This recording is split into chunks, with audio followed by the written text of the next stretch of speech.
wal mursalin Sayyidina Muhammadin wa ala alihi wa sahbihi ajmain.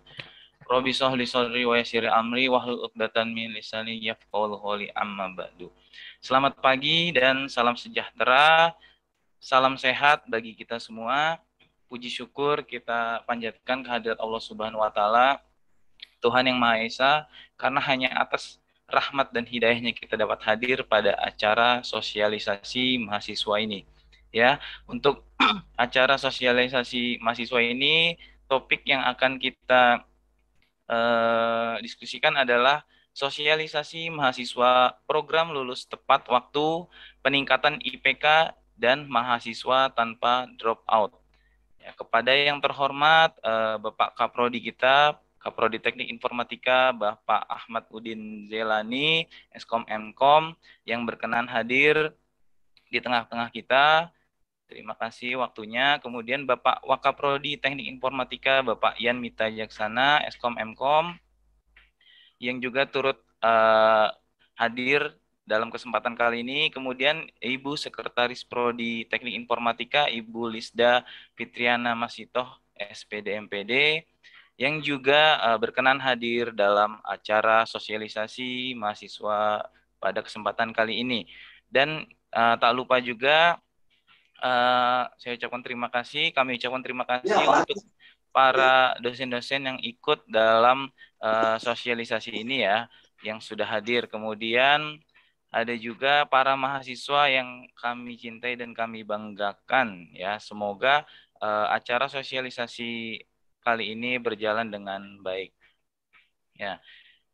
Kemudian kami juga mengucapkan terima kasih kepada Koordinator Kemahasiswaan Ibu Tri Hidayati SPD MPD yang berkenan untuk merumuskan acara ini. Ya. Pada acara sosialisasi kali ini, kita akan mengangkat topik sosialisasi mahasiswa program lulus tepat waktu, peningkatan IPK, dan mahasiswa tanpa dropout atau DO. Yang pada kesempatan kali ini akan disampaikan oleh Bapak Muhammad Bagus Satria, Eskom Mkom, yang sudah hadir di tengah-tengah kita. Kepada beliau kami persilahkan waktu dan tempatnya. Pak Iwan, halo. Ya. Ke pengarahan dari Pak Kaprodi dulu, Pak Iwan. Oh iya, saya maaf. Maaf Pak Bagus ya. Sambutan dari Bapak Kaprodi Teknik Informatika dulu, Bapak Ahmad Udin Zelani, Eskom Mkom. Oke. Ya, baik. Terima kasih. Assalamualaikum warahmatullahi wabarakatuh. Waalaikumsalam warahmatullahi wabarakatuh. Ya, selamat pagi untuk kita semua. Syukur alhamdulillah pada pagi hari ini kita dapat bertatap maya dalam acara pengarahan mahasiswa Prodi TI untuk tepat waktu ya. Nanti akan ada teknisnya seperti apa, itu akan disampaikan oleh bagian kemahasiswaan ya. Syukur alhamdulillah ini merupakan suatu terobosan yang luar biasa karena memang di kami ya dari Prodi itu ketika kami lihat bahwa data-data mahasiswa yang lulus di Prodi TI untuk yang tepat waktu itu sedikit gitu ya, hanya sekian persen, bisa dibilang mungkin nggak nyampe 5% gitu ya, bahkan banyak yang lulus itu di semester 9 ke atas gitu. Nah tentu ini akan menjadi PR kita bersama ya. Nah maka kami meminta bagian kemahasiswaan untuk merumuskan istilahnya bagaimana biar sosialisasi ini bisa terbentuk gitu ya. Tentu ini akan menjadi suatu hal yang energi yang positif untuk rekan-rekan mahasiswa. Di sini kalau tidak salah semester 2 sampai semester 4 ya yang diundang. Ya, jadi untuk kalian yang semester 2 sampai semester 4 gitu ya. Nah, ini suatu hal yang sangat baik sekali ya. Jadi nanti kalian akan istilahnya diarahkan bagaimana menyikapi setiap semester gitu. Jadi jangan sampai istilahnya ketika terutama adik-adik yang masih semester 2 gitu ya. Nah, emang ini kan kita udah hampir 2 tahun kurang ya, itu pandemi gitu ya, mungkin perkuliahannya online gitu. Nah, jadi banyak hal yang belum mengenal kampus secara utuh gitu ya, atau yang semester 4 pun mungkin baru 1 semester istilahnya waktu itu offline gitu ya. Nah, tentu ini akan menjadi istilahnya masukan yang luar biasa gitu ya. Jadi acara ini bisa dibilang sangat penting dan jadikan ini ajang untuk kalian mungkin berdiskusi, bertanya, ya, menyimak apa saja yang perlu kalian persiapkan setiap semester gitu ya. Artinya langkah-langkah apa saja agar ketika nanti kalian di semester 8, itu kalian memang sudah siap untuk tugas akhir gitu. Jadi ketika itu kalian tugas akhir, sehingga kalian bisa dikatakan tepat waktu gitu ya. Mungkin kami dari Prodi selalu mensupport ya yang berkaitan dengan kegiatan-kegiatan yang dilakukan oleh tim kemahasiswaan ataupun mahasiswa itu sendiri agar bisa meningkatkan program-program kreativitasnya ataupun program-program yang mendukung daripada keberlanjutan dalam studinya gitu ya. Jadi nanti mungkin secara jelas akan disampaikan oleh Pak Bagus ya, yang dimana ini merupakan program dari Prodi TI ya, agar mahasiswa itu tepat waktu dan kalau bisa dalam 1-2 tahun ke depan tidak ada lagi istilah mahasiswa yang di DO gitu ya. Jadi tetap semangat untuk rekan-rekan mahasiswa. Sekali lagi saya ucapkan terima kasih untuk tim kemahasiswaan yang sudah luar biasa sama gerakan energinya ya untuk bisa mensosialisasikan program tersebut. Sekali lagi dengan membaca Bismillahirrahmanirrahim ya, program sosialisasi ini saya buka dan semoga berjalan lancar dan rekan-rekan mahasiswa bisa berdiskusi menyerap agar ya program tepat waktu ini bisa terlaksana. Mungkin itu yang bisa saya sampaikan. Terima kasih. Assalamualaikum warahmatullahi wabarakatuh. Waalaikumsalam warahmatullahi wabarakatuh. Waalaikumsalam warahmatullahi Terima wabarakatuh. kasih kepada Pak Ahmad Udin Jailani Eskom Mkom atas sambutannya. Berikutnya kita langsung masuk ke dalam acara ya. Di sini ada pemaparan materinya di mana akan disampaikan oleh Bapak Muhammad Bagus Satria Eskom Mkom. Kepada beliau waktu dan tempat kami persilahkan. Ya, terima kasih Pak Iwan. Suara saya jelas ya? Jelas Pak Bagus. Jelas ya, oke. Terima kasih. Bismillahirrahmanirrahim. Assalamualaikum warahmatullahi wabarakatuh. Waalaikumsalam warahmatullahi wabarakatuh. Ya, yang terhormat Kaprodi Teknik Informatika Universitas Pamulang, Bapak Ahmad Udin.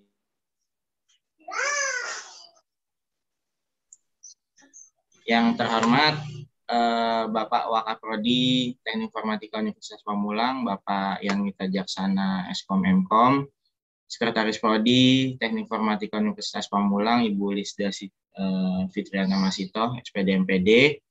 Kemudian ada di sini koordinator tim kemahasiswaan Prodi Teknik Informatika Universitas Pamulang, Ibu Tri Hidayati, SPD MPD, serta rekan-rekan tim kemahasiswaan. Di sini ada Pak Iwan Giriwaluyo, Eskom Mkom, dan Ibu Munawaroh ya, Eskom Mkom, serta teman-teman mahasiswa yang kami banggakan. Terima kasih kepada semua pihak yang telah berkenan hadir di acara ini dalam rangka kita sama-sama memanfaatkan media daring ini ya, Zoom ini untuk bertatap maya. Sebagaimana acara ditemakan adalah sosialisasi lulus tepat waktu, kemudian peningkatan IPK dan mahasiswa tanpa DO. Ya, acara ini merupakan gagasan dari Prodi Teknik Informatika Universitas Pamulang agar semua teman-teman mahasiswa bisa mencapai targetnya dalam studi di Prodi Teknik Informatika Universitas Pamulang. Nah, nanti setelah saya memaparkan materi, silakan nanti teman-teman kita diskusi ya. Di sini boleh kalau ada yang mau ditanyakan ke saya, atau nanti kalau misalnya saya tidak bisa menjawab, nanti di sini ada tim kemahasiswaan, atau nanti bisa juga langsung berdiskusi dengan struktural prodi TI. Intinya apa-apa yang menjadi pertanyaan teman-teman tentang peningkatan IPK, lulus tepat waktu, sampai mahasiswa tanpa DO, mudah-mudahan bisa dijawab dan tuntas di acara ini. Nah, saya share screen dulu.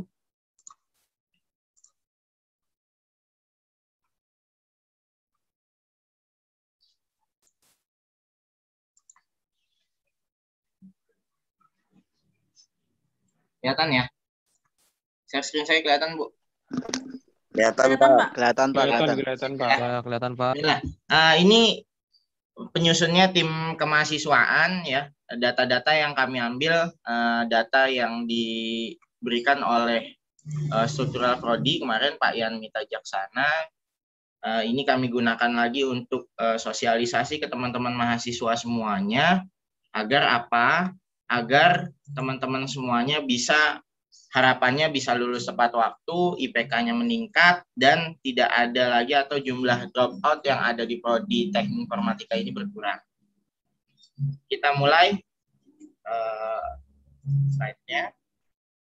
Nah, ini kita mulai dari tahapan perkuliahan dulu. Ya, teman-teman di sini kan sudah masuk di prodi Teknik Informatika Universitas Pamulang. Nah, yang pertama ini, kalau bisa, teman-teman masuk ke sini itu merupakan kemauan kuat dari teman-teman sendiri, bukan paksaan orang tua, bukan karena ikut-ikutan teman, bukan karena cowok gua atau cewek gua masuk ke TI nih, gue juga nggak mau kalah, gue ngambil TI, bukan karena itu. Tapi harapan saya, harapan kami para dosen yang ada benar-benar punya passion di sini, ya, sehingga nanti langkah teman-teman berjalan mulai dari semester 1 sampai semester 8 itu enteng gitu. Karena memang kemauan sendiri. Karena memang passionnya pengen di bidang TI. Bukan karena ikut-ikutan dan segala macamnya. Ya, jadi ini merupakan tahapan perkuliahan yang nantinya teman-teman akan jalani sampai nanti teman-teman lulus. Ya, di semester 1 ada kuliah dan kegiatan ilmiah nih, terus saja sampai semester 8. Kemudian nanti misalnya ada perbaikan-perbaikan atau nilai-nilai yang tidak sesuai harapan teman-teman bisa diperbaiki di semester pendek ya. Dan perbaikan nilai itu bisa 2 kali ikut serta, kemudian bisa juga nanti sistemnya adalah mengulang di semester 7, semester 8 ketika jumlah SKS sudah sedikit atau jumlah mata kuliah sudah sedikit sehingga ada waktu lebih untuk mengulang mata kuliah yang sekiranya perlu diulang. Kemudian nanti teman-teman juga diwajibkan, ya sekali lagi diwajibkan untuk mengikuti kegiatan pengabdian kepada masyarakat yang dilakukan oleh teman-teman sendiri. Nanti berkelompok sistemnya, nanti untuk lebih jelasnya nanti ini dijelaskan, tapi nanti ini buat nanti teman-teman yang beranjak ke semester 5. Karena sekarang adalah pesertanya semester 2 sampai semester 4, jadi PKM ini tidak dibahas. Kemudian ada lagi kerja praktek nanti di semester 6, ada lagi tes TOEFL di semester 7, ada lagi proposal dan LSP di semester 8, sampai targetnya adalah sidang skripsi bisa teman-teman tuntaskan di akhir semester 8. Sebelum beranjak ke slide berikutnya, perkenalkan saya Muhammad Bagus Satria Junianto, salah satu tim kemahasiswaan Prodi TI. Saya merupakan alumni, ya alumni juga di Prodi TI. Saya lulus tahun 2013. Bulan Juli 2013 saya lulus, dan alhamdulillah saya lulus di akhir semester 8. Jadi waktu itu saya tidak sampai nyicipin semester 9. Nah, kemudian habis itu saya mendapatkan beasiswa dari internal universitas. Saya lulus S2 tahun 2016. Jadi saya mulai kuliah 2014 awal, S2 lulus tepat waktu juga di akhir semester 4 di tahun 2016. Nah, nanti saya akan bagikan sedikit banyak trik-trik gimana sih bisa gitu ya kuliah itu tepat waktu, nggak pakai molor-molor gitu ya. Nah, nanti mungkin ke depannya setelah slide saya berikutnya akan saya berikan tips trik itu. Nah, ini kita lihat dulu ini fakta yang terjadi ya. fakta yang terjadi di prodi kita. Ini data real yang saya dapatkan dari struktural prodi. Bisa dilihat teman-teman.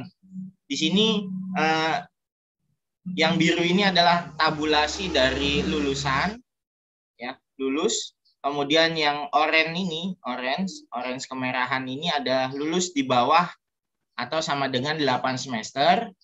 Kemudian yang ungu adalah lulus antara semester 9 sampai 10, dan yang kuning adalah lulus semester 11 sampai 14. Kalau saya tidak salah, nanti mohon dikoreksi, perjanjiannya sekarang maksimal adalah 12 semester, nggak boleh sampai 14 semester ya. Ketika teman-teman sudah berada di semester 10 itu sudah warning, lampu kuning. Artinya teman-teman harus dipaksa untuk lulus. Ya, nanti ada beberapa cara untuk lulus ya. Yang baru saat ini diterapkan di Prodi TI itu ada 2, yaitu lulus dengan cara sidang skripsi. Yang kedua adalah lulus dengan cara sidang komprehensif. Nanti dijelaskan lebih lanjut. Tapi dari fakta yang kita lihat di layar ini, ya, ini bisa dilihat. Kita lihatnya yang paling kanan. Ya, ini adalah semester kemarin, semester ganjil, semester genap tahun ajaran atau tahun pelajaran 2020-2021. Ya. Bisa kita lihat di sini, teman-teman, yang lulus ada 63 mahasiswa. Ya. Tapi yang lulus dia waktu semester 8 atau kurang itu cuma 2. Ya. Kemudian yang lulus antara semester 9 sampai 10 ya itu ada 48, dan yang di atas semester 11 ya, di atas semester 11 sampai 14 itu ada 13 orang. Ini menunjukkan apa? Bahwa lulusan kita itu jauh sekali yang tepat waktu di semester 8 akhir. Ya. Dominannya adalah di antara semester 9 dan semester 10. Sah nggak? Bagus nggak? Sebenarnya sah-sah saja, tapi tidak bagus. Yang pertama, teman-teman pasti akan lebih rugi lagi masalah waktu. Yang kedua, teman-teman juga rugi lagi masalah biaya. Karena semester 9 sebenarnya sudah tidak ada mata kuliah, tapi teman-teman pasti diwajibkan registrasi karena belum dinyatakan lulus. Walaupun teman-teman tinggal sidang lagi menyusun skripsi dan tinggal menunggu sidang, kalau sudah masuk ke tahun ajaran baru, itu otomatis tetap disuruh registrasi. Ya, jadi yang pertama rugi waktu, yang kedua rugi biaya, yang ketiga pasti tenaga untuk bimbingan, untuk berpikir masalah skripsi dan lain-lain, untuk bolak-balik ke kampus gitu, menemui dosen dan segala macam. Itu pasti juga akan membuang waktu, akan membuang tenaga, gitu ya. Itu beberapa kerugian yang bisa diciptakan kalau teman-teman tidak lulus pas di akhir semester 8. Ya, ini data-datanya. Padahal kalau kita tarik jauh ke belakang, ya, ini teman-teman atau kakak-kakak tingkat kalian yang lulus di tahun 2018-2019 ganjil, ya, ini bisa dilihat tuh. Sama nih, dari 675 lulusan, ya, dia tidak ada yang lulus di atas semester 10 atau 11-14, nggak ada. Tapi memang tinggi sekali di semester 9 dan 10. Padahal menurut saya, ya, menurut kami tim kemahasiswaan, ini bisa diatasi. Syaratnya apa? Teman-teman punya planning atau rencana yang matang tentang studinya. Jadi sekarang teman-teman nggak bisa nih, kuliah sama aja kayak sekolah, nggak bisa. Teman-teman kan sekarang statusnya sudah beralih dari tadinya siswa menjadi mahasiswa. Planningnya harus lebih jelas, studinya juga harus diperjelas. Saya mau kemana? Cita-cita saya apa? Saya mau fokus di bidang apa? Karena apa? Di Prodi TI Universitas Pamulang sekarang untuk saat ini bidangnya hanya rekayasa perangkat lunak. Ya, berarti kalau teman-teman mau bergelut di bidang yang lain, misalnya jaringan, database dan lain-lain yang tidak diajarkan di mata kuliah, otomatis teman-teman harus ekstra tuh perjuangannya. Harus belajar otodidak. Ya, harus meluangkan waktu untuk mempelajari, mungkin dari YouTube, mungkin dari internet, buku dan lain-lain. Ya, karena apa? Yang di Unpam, yang di prodi kita diajarkan sekarang yaitu berbasisnya adalah rekayasa perangkat lunak. Gitu ya. Ini fakta dari lulusan mahasiswa kita di tahun ini ya, mulai dari 2018 sampai 2021. Kita lanjut ke berikutnya. Nah, ini. Di sini katakan lebih banyak mahasiswa yang DO daripada yang lulus. Nah, ini yang memprihatinkan teman-teman. Ketika teman-teman sudah masuk ke dalam suatu universitas, sudah memantapkan diri memilih prodi yang teman-teman yakini itu adalah passionnya, gitu ya. Jangan sampai putus di tengah jalan, jangan sampai tumbang di tengah jalan. Tapi faktanya berkata lain gitu. Dari tahun 2018 bisa dilihat ya di sini. Dari tahun 2018 bisa dilihat dibanding mahasiswa yang lulus lebih banyak mahasiswa yang drop out. Ada beberapa faktor. Nggak melulu mahasiswa yang DO itu karena kesulitan akademik. Bisa saja biaya, bisa saja dia merasa sudah semester 2 ternyata semester 1-nya aja udah sulit begini. Saya nggak usah lanjut deh, saya pindah prodi aja, bisa. Yang kedua bisa juga ketika teman-teman di semester 1 sudah berjalan, nggak fokus, IPK-nya di bawah 1,5, otomatis drop out, bisa. Yang kedua, ada yang teman-teman waktu mau masuk kuliah belum kerja, pas semester 1 ngelamar-ngelamar dapat kerja, ternyata tuntutan kerjanya nggak bisa sambil kuliah atau harus fokus di pekerjaan, akhirnya lebih milih pekerjaannya. Ada yang seperti itu. Jadi banyak faktor yang menyebabkan teman-teman mahasiswa ini DO di tengah jalan atau DO atau keluar bukan melalui jalurnya, ya bukan lulus. Ya. Ini bisa dilihat di tahun akademik 2020-2021 ya, yang genap itu ada 63 mahasiswa yang lulus, tapi ada 370 mahasiswa yang drop out. Nah, ini jadi pertanyaan besar bagi prodi, bagi rektorat, bagi yayasan, kenapa gitu? Padahal kalau dibilang yayasan supportnya sudah luar biasa. Ya, teman-teman dikasih fasilitas banyak gitu ya. Di kampus ada perpustakaan, ada lift ya, kemudian ruang kelas nyaman dan lain-lain. Kemudian di samping itu teman-teman juga dibebaskan uang gedung, artinya secara administrasi awal itu tidak berat. Kemudian bayarannya bisa dicicil per bulan ya. Artinya apa? Yayasan supportnya sudah begitu luar biasa. Rektorat prodi juga sama. Ya, rektorat menyediakan fasilitas yang mumpuni.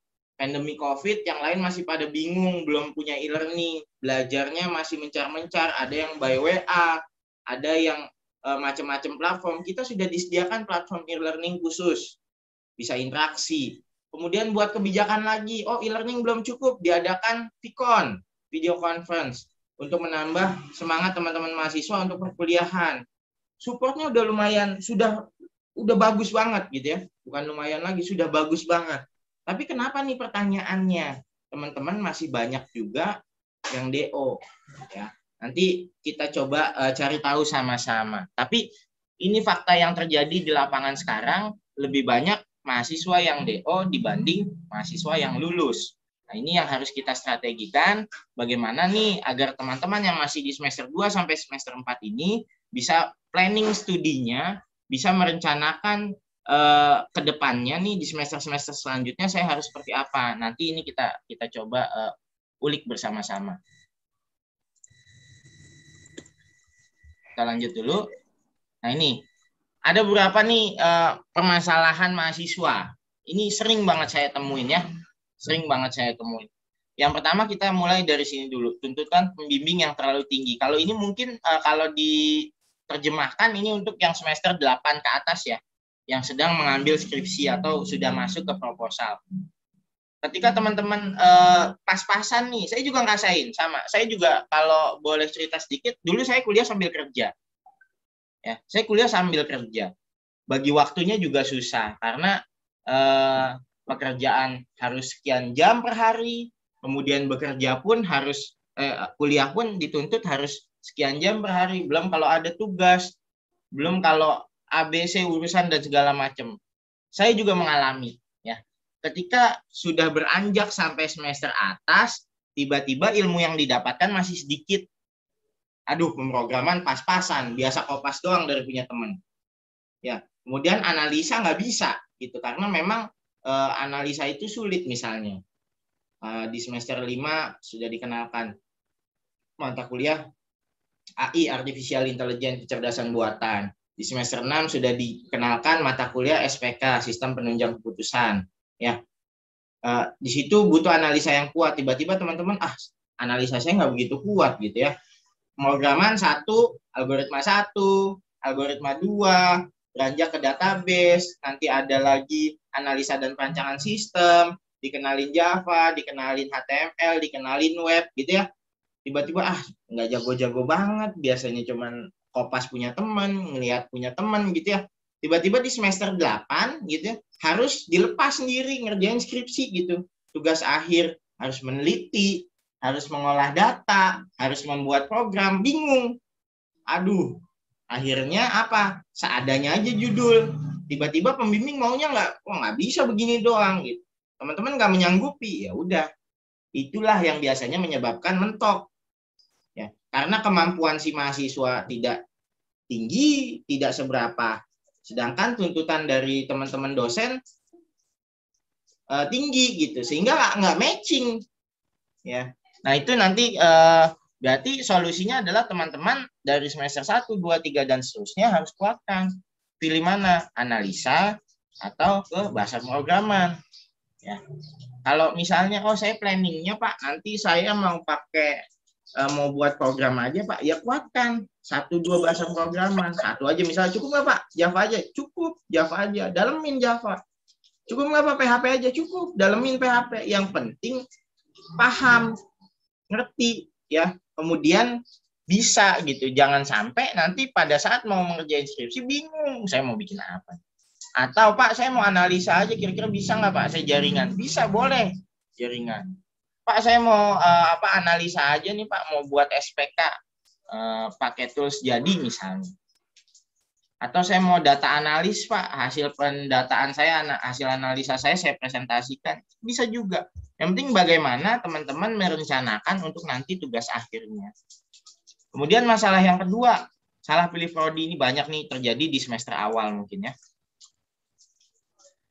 Aduh, ternyata masuk TI, wah ketemu semester 1 udah serem banget, ketemu kalkulus, ketemu fisika lagi, belum yang pelajaran pengenalan-pengenalannya, contoh PAK, ya pengantar aplikasi komputer, ketemu lagi pengantar teknologi informasi, ya belum ketemu lagi yang bahasa programannya, algoritma gitu ya, belum yang kewarganegaraan dan lain-lain gitu ya.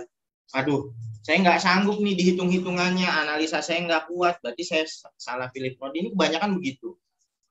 Kenapa sih kemarin saya pilih TI ya, bukan milih manajemen aja yang cuman sifatnya teori, atau bukan pilih yang lain saja, mungkin kayak misalnya hukum yang lebih banyak teorinya juga, atau sastra Indonesia yang lebih banyak hafalannya. Nah, itu nanti biasanya terjadi sama teman-teman semester 1, 2 ini nih, masih galau-galaunya milih jurusan. Ketika teman-teman sudah ngerasa sulit, di situ pasti timbul perasaan, aduh salah pilih prodi. Itu pasti timbul. Nah, saran saya berjuang. Sayang, 1 semester berapa? 6 bulan. Waktu udah kebuang, tenaga udah kebuang. Biayanya berapa? Katakanlah reguler AB ya. Berapa? 1.200.000 tambah UTS UAS. Belum lagi seminar dan lain-lain. Katakanlah sudah habis 2 juta. Kalau uang itu bisa dipergunakan untuk yang lain, 2 juta lumayan. Waktu 6 bulan dipakai untuk fokus kerja, udah lumayan. Gitu ya. Terus tenaga yang dibutuhkan, bolak-balik kampus, walaupun sekarang lagi learning misalnya. Harus standby laptop, harus modal kuota, dan lain-lain. Itu juga dipikirkan. Jadi kalau misalnya teman-teman ngerasa aduh salah prodi, coba pikir lagi dalam-dalam. Pikir lagi pelan-pelan. Gitu ya. Tenaga, waktu, biaya yang sudah dikeluarkan selama kurang lebih 1-2 semester ini. Sayang nggak? Gitu. Ya. Yang ketiga, tidak nyaman dengan studinya. Nah ini masih berhubungan juga tadi dengan salah pilih prodi. Ternyata ketika saya udah ngambil teknik informatika nih, aduh banyak hitung-hitungannya, banyak banyak sulitnya, banyak algoritmanya, saya nggak bisa kayaknya di situ. Tidak nyaman, nggak nyaman perasaannya. Ini banyak juga yang menyebabkan mahasiswa itu Nah, kalau yang keempat ini di luar kami lah ya, kesulitan biaya. Ada mungkin yang awalnya sekarang semester 4 nih, semester 3, semester 4, awalnya sebelum COVID kerja gitu kan, bisa membiayai studinya sendiri. Tiba-tiba COVID kena pengurangan karyawan, dirumahkan dan segala macam, akhirnya kesulitan biaya. Karena apa? Kalaupun teman-teman memilih untuk cuti, maksimal adalah 2 semester dan tetap membutuhkan biaya, ada biaya cutinya. Wah Pak, nggak punya banget Pak uang. Ya udah, mau nggak mau saya DO Pak. Ya mau bagaimana? Memang itu konsekuensinya. Ketika kita ingin mendapat pendidikan yang lebih tinggi, kita harus juga berani mengeluarkan biaya yang lebih tinggi. Ya. Kemudian yang kelima, stres. Pak, TI banyak banget tugasnya, banyak banget dosen tuntutannya, tugas tuh kayaknya nggak habis-habis. Ya memang seperti itu mahasiswa. Ya, memang seperti itu mahasiswa. Mas Bi. Ya, jadi teman-teman harus benar-benar jalanin, rubah mindsetnya. Sekarang bukan lagi siswa, bukan lagi yang harus disuapin oleh gurunya, harus mandiri sekarang. Benar-benar sudah jadi mahasiswa, mindsetnya, oh iya kalau saya mau bisa ya saya berusaha. Dosen cuma bukain jalan, nggak bisa mengandalkan dosen 100%. Harus menjelaskan A sampai Z, baru nanti saya tiru A sampai Z. Biasanya itu teman-teman mahasiswa semester 1-2 itu mindsetnya masih seperti itu. Padahal harusnya mindsetnya dirubah. Ketika teman-teman sudah beranjak ke level mahasiswa, teman-teman itu harus benar-benar yang namanya mandiri, mau gitu ya, nggak bisa lagi kayak dulu waktu jadi siswa. Ya ini stres nih, banyak nih, aduh Pak, tugasnya banyak banget, saya nggak sanggup Pak gitu ya. Padahal kan tugas momentum, nggak setiap pertemuan ada tugasnya, misalnya seperti itu. Ya, kalaupun ada sebagai pembuka dan pengakhir. Kalau di learning kan gitu kan, pembuka sebelum Anda mempelajari modul pertemuan ini, silakan kerjakan pretest. 5 soal, kerjain pengetahuan Anda. Pasca belajar, kita diskusi di forum diskusi, ada post test. Bagaimana pemahaman Anda tentang modul yang sudah kita diskusikan, itu juga paling 5-10 soal. Kalaupun ada tugas-tugas tambahan yang berupa kayak mata kuliah teori, misalnya suruh bikin makalah, presentasi, dan segala macam, memang itu tugas mahasiswa. Kalau ada tugas yang sifatnya ngoding, ya memang itu jurusan Anda, kan gitu. Jadi jangan dibawa stres, jangan dibawa apa-apa sedikit-sedikit mengeluh. Ya, Anda ini sudah mahasiswa, jadi harus belajar mandiri, meluangkan waktu 1-2 jam untuk peduli dengan jurusan Anda. Nah, ini juga sama, yang keenam adalah pembimbing sibuk. Nah, ini nanti berkaitan dengan teman-teman mahasiswa yang sudah levelnya di atas, semester 8, sudah ngambil proposal. Pak, saya nggak ketemu mulu, nggak matching mulu waktunya sama dosen pembimbing Pak gitu ya. Kalau kebetulan dosen pembimbingnya Bu Lisda, Bu Tri mungkin, atau Pak Udin, Pak Ian, atau saya, Pak Iwan misalnya gitu ya, yang setiap saat gampang ketemunya di kampus, mending. Kalau teman-teman yang punya dosen pembimbing nantinya yang teman-teman dosen ini bekerja di tempat lain atau PNS atau apa ya, mungkin itu yang agak sulit ketemu waktunya. Nanti itu juga harus dicari solusinya.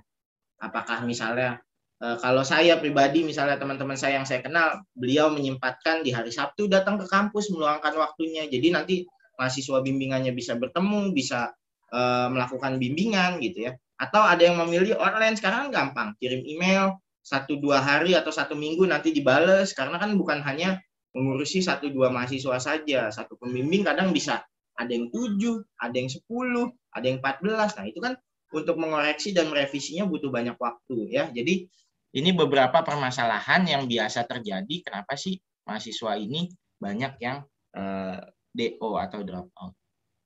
Kita lanjut ke slide berikutnya.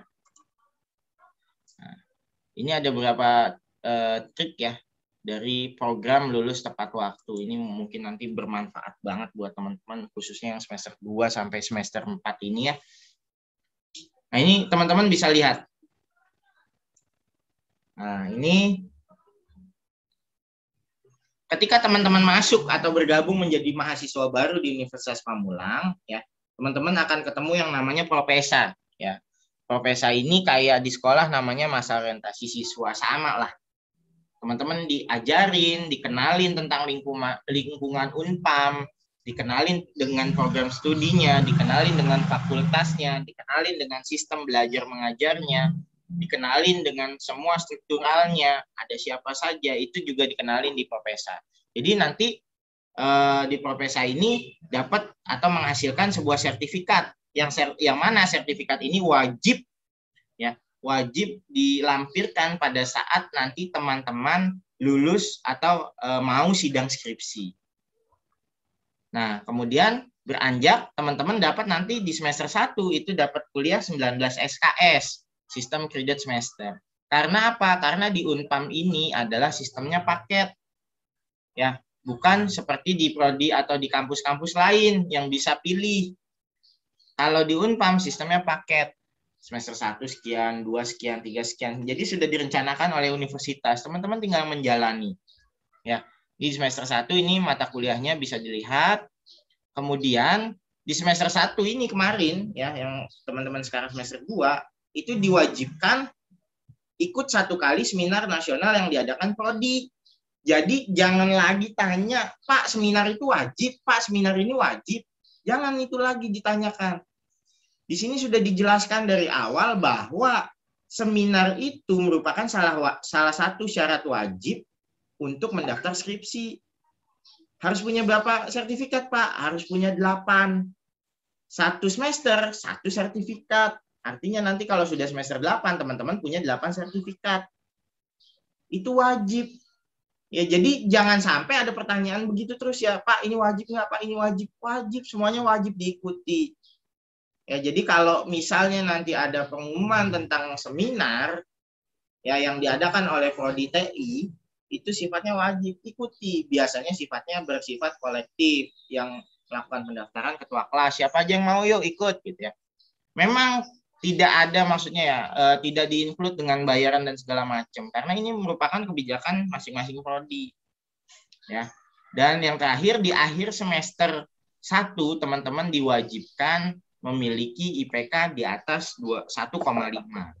Kalau IPK teman-teman di bawah 1,5 itu sudah otomatis drop out ya by system.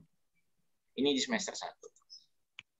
Bisa dilihat di semester 2 beranjak ya udah keluar nilai semua, IPK sudah keluar, KHS kartu hasil studi sudah keluar di MyUnpam masing-masing, langsung cari pengumuman tentang registrasi semester di Unpam.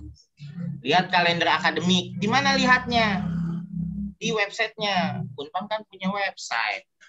Yang pertama, prodi juga masing-masing prodi punya website. Semua informasi yang berkaitan dengan studi yang dilaksanakan oleh teman-teman itu ada semua di website. Ya, kita sudah berusaha, prodi, universitas sudah berusaha memberikan informasi, tapi terkadang mahasiswa yang malas cari informasi. Itu yang selalu bikin miskomunikasi, misunderstanding. Nggak pernah diinfoin, Pak, ada semuanya di web. Cuman kadang teman-teman yang tidak buka atau cari informasinya. Web ada, media sosial sekarang ada. Teman-teman udah gabung belum? Kalau di Facebook ada khusus info akademik. Kalau di Instagram ada sama khusus info akademik Prodi TI Unpam. Di Telegram ada namanya Pusat Informasi Akademik Mahasiswa, Pusat Informasi Mahasiswa. Di mana lagi? Di WhatsApp ada forum ketua kelas yang nanti akan forum ketua kelas ini informasi di-share diteruskan ke teman-teman yang ada di anggota kelasnya. Jadi semua informasi itu sebenarnya lengkap, komplit. Cuman bagaimana teman-teman belum mau atau tidak mau mencari informasinya aja. Ya. Jadi minim literasi, minim membaca. Sebenarnya kalau teman-teman nyari, teman-teman baca, informasinya ada semua. Semuanya dipampang di dalam media sosial, web, dan lain sebagainya. Kalau masih kurang juga di kampus lantai 6 Victor ya, ada Bu Lisda, Pak Udin, Pak Ian, ada staff. Kita punya staff kan bisa. Ada mading juga, semua informasi ditempel di mading juga. Jadi teman-teman usahakan mulai sekarang sering-seringlah berkunjung ke website, sering-seringlah lihat informasi di media sosial terkait akademik. Agar apa? Perencanaan studinya itu jelas gitu ya. Jadi ini yang harus dilakukan ketika teman-teman masuk menjajak ke semester 2. Semester 2 pun ini mata kuliahnya jumlahnya ada 19 SKS. Kemudian jangan lupa lagi ikut seminar ya. Seminar wajib lagi, sudah beda semester, ikut lagi seminar, cari informasi lagi tentang seminar, nanti diinfokan. Kemudian IPK-nya juga harus di atas 1,5. Jika tidak akan di drop out by system.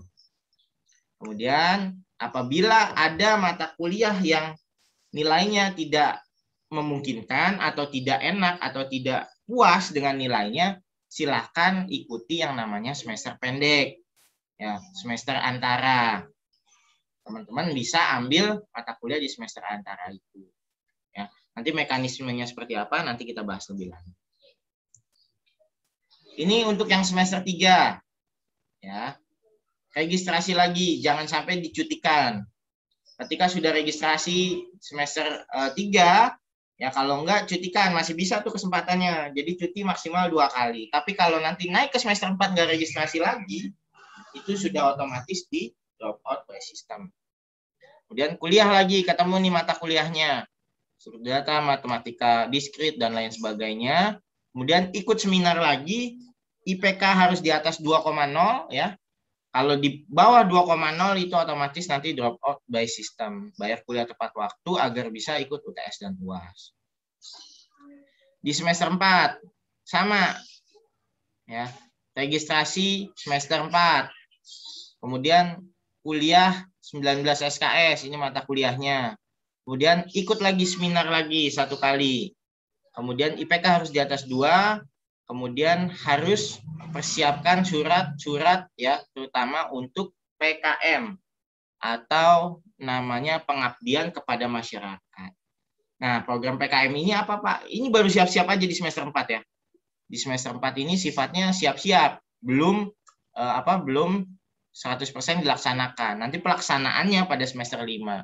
Syarat-syaratnya apa, Pak, untuk PKM? Ada semua di web, cari di web. Ya, intinya di website ada semua informasi ini. Kemudian kalau ada nilai yang mau diulang atau tidak memuaskan, silahkan ikuti semester pendek. Ini adalah mata kuliah yang ada nanti di semester 4. Ya. Kemudian di semester 5, sama, registrasi lagi. Kemudian kuliah 19 SKS, ikut seminar lagi, IPK di atas 2,0, PKM dilaksanakan. Pelaksanaan PKM, pelaporan, publikasi, dan lain-lain. Nah, Pak, PKM ini wajib, sekali lagi wajib. Fardu ain. Kalau Anda tidak melaksanakan PKM, dipastikan tidak akan bisa lulus dari Unpam. Ya, ini program baru yang sudah diluncurkan semester kemarin. Jadi mahasiswa wajib melaksanakan pengabdian kepada masyarakat di semester 5. Jadi yang wajib adalah yang mahasiswa semester 5. Jadi 1, 2, 3, 4 tuh belum wajib. Cuman persiapkan aja. PKM itu apa, Pak? Kita terjun langsung ke masyarakat, memberikan informasi, pengetahuan, dan ilmu yang kita miliki yang berhubungan dengan teknologi informasi atau teknik informatika. Misalnya, ada sebuah Karang Taruna, pengolahan datanya ini masih manual, Pak, dicatat, undangannya masih dikirim pakai kertas, Pak. Kita ajarin bikin web sederhana aja, Pak, buat posting informasi. Karena semester 5 kan sudah bisa nih dikit-dikit bikin web gitu ya. Boleh, udah bikin tata cara pelaksanaannya, bikin surat pengantar dan lain-lain, minta persetujuan ke prodi. Pelaksanaannya di semester 5. Pak, ada misalnya di masjid, Pak, laporan keuangannya nih masih manual nih, Pak, pakai buku kas. Dana yang masuk berapa, dana yang keluar berapa. Nah, kita mau coba, Pak, bikinin sistem sederhana aja, Pak, yang bisa jalan di handphone atau di komputer masjidnya, sehingga semua pembukuan database itu ada di handphone atau di komputer masjid. Boleh. Ya, intinya adalah semua yang berhubungan dengan teknik informatika itu boleh dilaksanakan sebagai judul PKM.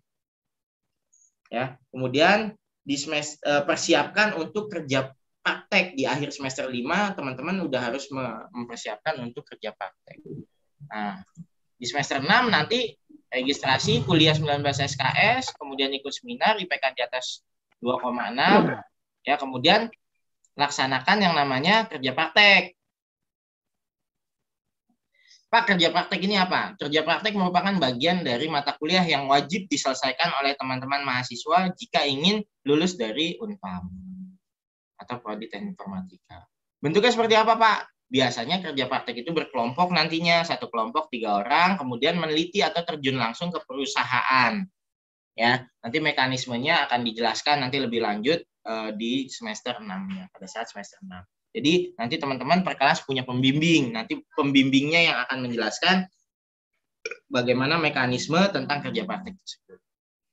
Kemudian di semester 6 akhir, teman-teman harus sudah mempersiapkan diri untuk ikut tes TOEFL. Naik ke semester 7, registrasi, kuliah, kemudian syarat sidang ikut seminar lagi, IPK harus di atas 2,5. Ya, kemudian laksanakanlah TOEFL.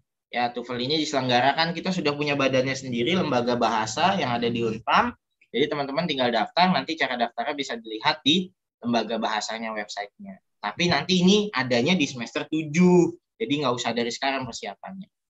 Kemudian di akhir semester 7, teman-teman wajib sudah menyiapkan judul. Kira-kira penelitian saya atau tugas akhir saya atau skripsi saya nih mau ngebahas apa nih? Jadi sudah persiapkan nih proposal nih. Ya. Nanti begitu masuk teman-teman ke semester 8 dapat jadwal dapat jadwal proposal ya, sidang proposal, seminar proposal, teman-teman tinggal konsultasi, Pak, ini saya sudah punya judul nih, Pak. Judulnya begini, kira-kira gimana, Pak? Nanti dikasih masukan tuh sama dosen pembimbing. Oh, lanjut misalnya. Nah, kalau disuruh lanjut ya udah ayo mulai geber tuh. Kan ada waktu 6 bulan. Teman-teman ayo bisa tuh. 1 bulan penulisan fokus bab 1, bab 2, revisi bab 1, bab 2, revisi bab 1, bab 2 misalnya 3 kali revisi. Masuk bulan kedua progresnya lagi. Teman-teman harus punya time schedule sendiri, harus bisa menentukan dalam 6 bulan itu saya garap apa aja dulu nih. Di bulan pertama, di bulan kedua, sampai nanti usahakan bulan kelima, bulan keenam, ketika ada pembukaan sidang skripsi, semua persyaratan sudah lengkap, saya langsung daftar sidang skripsi. Ya. Dan di semester 8 itu pula, teman-teman nanti registrasi, kuliah hanya tinggal 13 SKS, perbaikan nilai bisa, ya, bisa melalui mengulang di kelas yang lain atau mengulang melalui semester pendek. Kemudian teman-teman juga sudah harus wajib ikut yang namanya LSP, ya, lembaga sertifikasi profesi. Jadi nanti selain ijazah dan transkrip yang teman-teman dapat, teman-teman punya yang namanya sertifikasi pendamping, ya, yang dikeluarkan oleh BNSP dan LSP.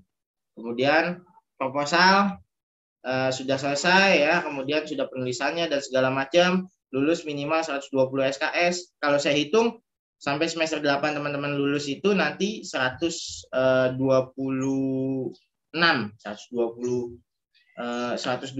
sampai 130-an lah. Karena kita untuk lulus jadi S1 itu harus 140 sampai 144 SKS. Ya. Kemudian lulus di angka 140, IPK minimal 2,5. Apa kalau IPK di bawah 2,5? Emang mau? Nanti ada nggak perusahaan yang mau nerima mahasiswa udah dari swasta gitu ya, IPK-nya di bawah 2,5, kira-kira tertarik nggak tuh perusahaan untuk rekrut Anda? Kan enggak kan? Makanya diusahakan IPK itu minimal di atas 3 biar aman. Ya. Tidak ada nilai D atau E, memiliki sertifikat seminar 8 buah, sertifikat TOEFL, sertifikat LSP, sertifikat Profesa, dan sertifikat PKM. Nah, itu nanti sudah merupakan syarat untuk sidang skripsi. Di akhir semester 8 teman-teman bisa sidang skripsi, lulus tepat waktu. Ya, itu targetnya. Jadi ini cara merencanakan bagaimana teman-teman bisa lulus tepat waktu dan tanpa DO. Jadi beberapa kuncinya adalah yang pertama IPK, karena kalau IPK di bawah 2, di atas semester 2 ya, itu otomatis drop out by system. Kemudian yang kedua, bayaran tepat waktu. Jangan sampai telat, nanti dicutikan. Akibatnya apa? Kalau 2 kali cuti, otomatis dianggap mengundurkan diri atau drop out. Ya, itu biar teman-teman tidak drop out. Kemudian yang terakhir, ini target kita sama-sama ya. Program lulusan ini nanti bisa nanti setelah teman-teman lulus, ya, teman-teman akan menjadi alumni dan bergabung dengan IKTKIF, Ikatan Alumni Teknik Informatika Universitas Pamulang. Kebetulan saya ketua IKTKIF. Jadi nanti teman-teman kita sama-sama sebagai alumni Prodi TI Universitas Pamulang, kita peduli, kita bangun prodi kita agar lebih baik. Ya. Kemudian ngambil ijazah jadi alumni, selesai teman-teman bisa melamar pekerjaan di luar sana. Targetnya kondisi saat ini yang lulus tepat waktu hanya 7,4%, ya. Mudah-mudahan nanti pada saat teman-teman yang sekarang semester 4, berarti kan 2 tahun lagi, ya. Di tahun 2022-2023 itu teman-teman semua yang sekarang semester 4 bisa lulus di atas 30%, ya, dari total semua yang ada di semester 4. Mudah-mudahan ini target kita bersama. Di tahun 2024-2025 teman-teman yang lulus tepat waktu makin banyak lagi, dan kalau bisa di atas 60%. Ini target kita bersama. Ya. Jadi kalau ada kendala, ada kesulitan, nanti silakan dikonsultasikan baik ke tim kemahasiswaan, ke prodi, ke staf, dan lain sebagainya. Intinya kami siap mendukung studi teman-teman semua agar lulus tepat waktu. Terima kasih, itu yang bisa saya sampaikan. Lebih kurangnya saya mohon maaf. Wabillahi taufiq wal hidayah. Assalamualaikum warahmatullahi wabarakatuh. Waalaikumsalam warahmatullahi wabarakatuh, Pak. Sekarang kita masuk sesi tanya jawab, ya. Kita masuk sesi tanya jawab. Di sini ada mungkin dari struktural prodi masih ada. Kemudian ada tim kemahasiswaan, ada saya, Pak Iwan, Bu Tri, dan Bu Munawaroh. Nanti bisa saling bergantian menjawab, ya. Silakan teman-teman kalau ada yang mau ditanyakan tentang studinya, tentang perkuliahan, silakan ditanyakan, mumpung kita lagi di dalam satu ruangan Zoom seperti ini, artinya kita bisa sama-sama berdiskusi, ya. Silakan teman-teman, mungkin Pak Iwan bisa dipandu untuk tanya jawabnya, Pak Iwan. Ya, silakan untuk teman-teman mahasiswa yang ingin bertanya bisa langsung atau mengangkat tangan dulu, ya, raise hand dulu. Nanti kalau banyak, nanti bisa dibantu dijawab oleh Pak Bagus, atau saya, atau Bu Tri, atau Ibu Munawaroh. Nanti kita bantu jawab, ya, untuk mahasiswa. Silakan mahasiswa yang mau bertanya, dipersilakan.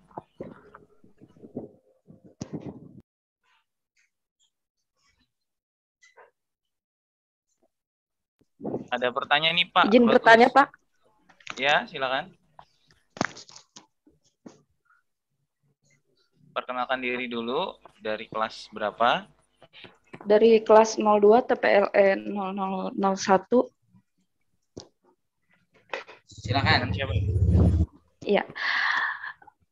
Pak Bagus, saya mau bertanya. Kemarin itu kan saya ketinggalan untuk propos saya, Pak, ya. Terus untuk pengulangan itu katanya jadwalnya sekitar akhir bulan ini. Itu mekanismenya seperti apa, Pak? Karena awam banget. Terima kasih. Ya. Kemarin Bu Tri yang pegang propesa Pak Iwan, ya? Betul, Ya, benar, Pak. Iya. Ada Bu Tri. Bu Tri bisa minta tolong bantu dijawab, Bu.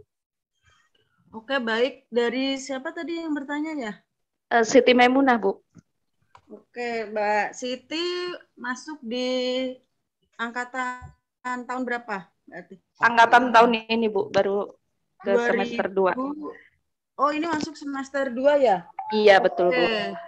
Baik, karena untuk 2 semester ini kan propesanya secara online, ya. Jadi kita ada koordinasi juga terkait sistemnya dengan tim LP3. Makanya memang ada interval waktu untuk pendaftarannya. Nah, ketika Anda belum mendaftarkan dalam kurun waktu yang sudah ditentukan itu, maka Anda tidak bisa mengikuti propesa. Nah, apakah bisa mengikuti di semester ini atau kapan? Nah, itu yang belum bisa saya jawab. Karena apa? Untuk yang semester kemarin saja dikhususkan hanya angkatan yang genap, yang ganjil, yang semester sebelumnya tidak mengikuti pun tidak bisa karena ada pembatasan gitu. Jadi kalau untuk info propesa kapan bisa menyusulnya, barangkali nanti akan di-share kalau memang sudah ada pengumuman atau informasinya terkait itu, ya Mbak Siti, ya. Iya, Tapi baik, Bu. Tapi insya Allah ini karena ini kan sudah ini ya jadi syarat untuk sidang juga sertifikat Propesa. Pasti nanti akan ada penjadwalan untuk mahasiswa-mahasiswa yang terlambat atau belum mengikuti Propesa. Tapi kapannya itu yang belum bisa saya sampaikan. Iya. Biasanya nanti kalau mekanismenya online juga ya, Bu? Kalau untuk semester sekarang masih tetap online karena kondisinya kan memang masih seperti ini. Iya, baik, Bu. Tuh. Jadi yang jadwalnya akhir bulan ini belum fix ya, Bu ya? Akhir bulan ini kalau yang untuk mahasiswa baru sudah, tapi apakah boleh selain angkatan 2021 ikut itu belum ada. Belum ada informasi lebih lanjut lagi. Apalagi ini kan semester ganjil, pasti kan banyak sekali. Iya. Iya, karena kan kita terkait ini juga ya kapasitas itunya. Sistemnya. Jadi belum bisa mendaftar dari sekarang gitu ya, Bu? Belum ada pengumuman terkait itu, tapi coba nanti saya tanyakan ke panitia pusatnya, nanti segera di-share saja. Oh iya, baik, terima kasih Bu penjelasannya. Oke, sama-sama. Selamat siang. Siang. Ini di chat ada pertanyaan juga, Bu, untuk sertifikat Propesa yang 2020 itu bagaimana ini? Loh. Untuk Rindiani ini perempuan ya. Yang Maret 2020 artinya kan yang semester genap kemarin ya. Sebetulnya sertifikat itu kan bisa langsung di-download di sistem kalau Anda sudah menyelesaikan semua tugasnya. Kalau tidak salah kan kemarin ada 13 tugas dari mulai menonton video yayasan, kemudian video Unpam sampai mengerjakan soal prodi, soal fakultas, menonton video prodi. Ada banyak itulah tugas itu. Kalau udah selesai, nanti sertifikatnya akan otomatis bisa di-download, bisa diunduh. Mohon maaf Bu, saya Rindi. Iya, gimana Mbak Rindi? Jadi kita itu pas Propesa itu kita offline sebelum pandemi. Angkatan 2020. Kalau nggak salah itu awal Maret. Kan itu sebelum pandemi itu, Bu. Maret 2000. Maret apa 2020 ya, maaf. Iya, 2020. Oh iya. Iya, Bu. Oh, kalau yang offline sebetulnya kan dulu belum saya yang megang ya. Saya dan tim ini kan belum mulai masuk ya, Pak Bagus, Pak Iwan dan Bu Gina. Kalau saya juga belum tahu sih Mbak skema kalau yang offline dulu ngambil sertifikatnya seperti apa. Tapi coba ditanyakan sambil ditanya juga ke temannya, nanti juga kami dari tim kemahasiswaan cari informasinya. Pengambilan sertifikat yang untuk offline itu seperti apa, kemudian syaratnya apa saja. Coba Mbaknya juga aktif mencari tahu. Iya, Bu. Soalnya udah ini ketua kelas gitu udah koordinasi gitu, kayak pernah nanya ke Pak Bagus. Itu katanya nggak tahu belum ada kelanjutannya kan waktu itu pas. Saya boleh menjelaskan nggak Bu tentang ini? Siapa? Sebentar Mas, biar diselesaikan dulu Mas Bima. Silakan ini dilanjutkan dulu. Iya kan pas mau Propesa itu dikasih tahu sebelumnya katanya tahun ini baru mulai tahun ini Propesa itu kita dapat sertifikat. Nah sertifikatnya itu salah satu syarat buat nanti skripsi gitu kan Bu. Betul. Kok Pak Bagus betul. Sampai sekarang belum ada sertifikat Propesa tapi ke Pak Bagus, betul Pak Bagus? Mungkin waktu itu masih Pak Bima ya Bu? Iya. 2020 Pak Bima ya? Pak Bagus pernah di itu, tanyakan. Belum ada titipan apapun Bu. Karena kan masalahnya kalau sebenarnya sertifikat Propesa itu kan yang mengeluarkan bukan prodi ya Bu? Bukan dari ada universitas. panitia Propesanya. Ya, dari LKMA, Bu Derita pimpinannya. Nah, mungkin nanti ya kayak Bu Tri tadi saya mungkin cari tahu juga alurnya dulu seperti apa. Sambil mungkin ada masukan atau ada informasi dari teman-teman yang lain terkait pengambilan yang angkatan yang sama ya. Betul. Yang waktu masih offline. Silakan tadi Bima. Bima, coba tadi. Bima Ikrar. Saya kan pernah kayak gitu Bu, offline. Saya offline terus waktu itu langsung ke online. terus saya nggak ngerjain waktu itu. Nah, dikasih link sama anak PKN, terus saya ngisi, keluar sertifikatnya, Bu. Tapi kan kasusnya beda. Kalau Bima kan ikut propesanya online kan jadinya. Ya. Bima semester berapa? Iya. Semester dia angkatan 2020. Dia 2020. 2000. Tapi kan kalau Bima ini kalau angkatannya Indiani 2020 genap kan? Awal. Yang jadi awal. Dia sebetulnya ini 2019 genap. Iya, ya, 19 genap. Memang offline. Kasusnya beda. Kalau Bima ini kan memang mengikuti secara online. Online. Kemudian menyelesaikan tugasnya, jadi sertifikatnya bisa di-download. Saya nggak ikut, Bu, karena ada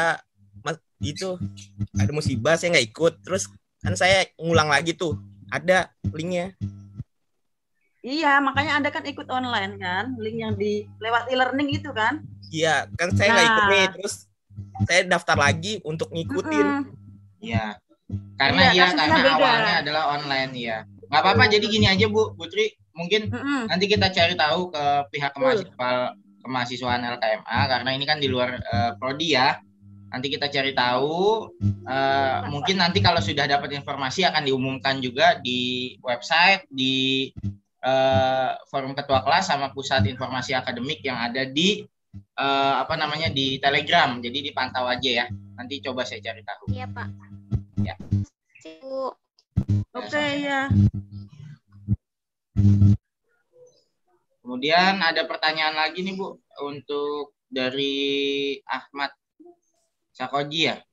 Pak, izin bertanya, ada nggak persyaratan untuk lulus kumlot? Kumlot kan di atas. Persyaratannya belajar yang rajin dong, Mas. Belajar yang rajin, aktif, berprestasi. IPK-nya memenuhi syarat kumlot, ya Anda lulus kumlot kan. Tidak kena penalti, tidak melanggar etika mahasiswa. Ya, jadi penekanan juga nih, mumpung nih saya ketemu ya dengan teman-teman semua ya. Jadi jangan sampai jadi mahasiswa itu hanya ya sebatas penggugur kewajiban aja. Jangan sampai seperti itu. Kalau bisa teman-teman berperan aktif juga di kampus, di prodi ya. Apalagi yang punya waktu bebas nih, usahakan ikut kegiatan-kegiatan dan lain-lain. Itu ya, ikut kegiatan UKM, unit kegiatan mahasiswa yang positif tentunya ya, jangan yang negatif-negatif diikutin.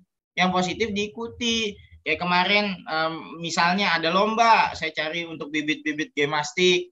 Itu dari semester 2 banyak yang mendaftar, dari semester 3, 4 banyak juga yang mendaftar. Nah, jadi teman-teman usahakan aktif gitu. Kalau punya skill apa ditunjukkan. Kalau misalnya lomba di luar kampus pun tidak membawa nama prodi juga usahakan kalau juara nanti dilaporkan ke pihak prodinya. Jadi semua teman-teman mahasiswa prestasinya itu terdata, itu penekanannya juga ya. Jadi jangan sampai pasif, cuma nunggu aja, itu jangan sampai. Kalau bisa teman-teman bergerak aktif, mencari informasi dan ikut event-event atau kegiatan yang diselenggarakan prodi maupun universitas. Selanjutnya ada pertanyaan lagi nih Pak Bagus dari Levi Tanrio, kelas 3 TPLM 03. Izin bertanya, saya sertifikat yang sebelumnya sudah didapat hilang. Ya, kemudian apakah harus mengikuti lagi atau bagaimana? Kalau masih kaitannya dengan propesa, nanti kami cari informasi terlebih dahulu ya, semua hal sedetail-detailnya, karena ini sudah merupakan syarat wajib nanti buat teman-teman untuk daftar sidang skripsi.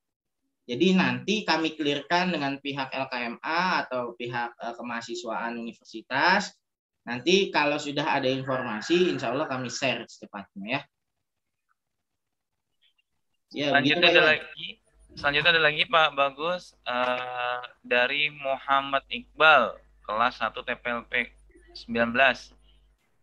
Semester 2 ini IPK-nya di bawah 2. Solusinya bagaimana biar tidak kena DO?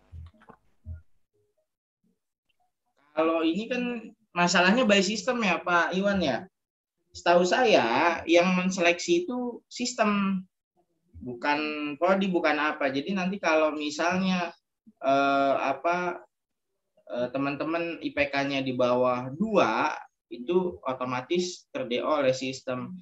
Nah, bagaimana Pak biar nggak nggak sampai ya amit-amit punya IPK di bawah 2 gitu ya. Gimana caranya fokus? Tugas dikasih dosen kerjain. Suruh hadir Vikon hadir ya. Kemudian forum diskusi diisi.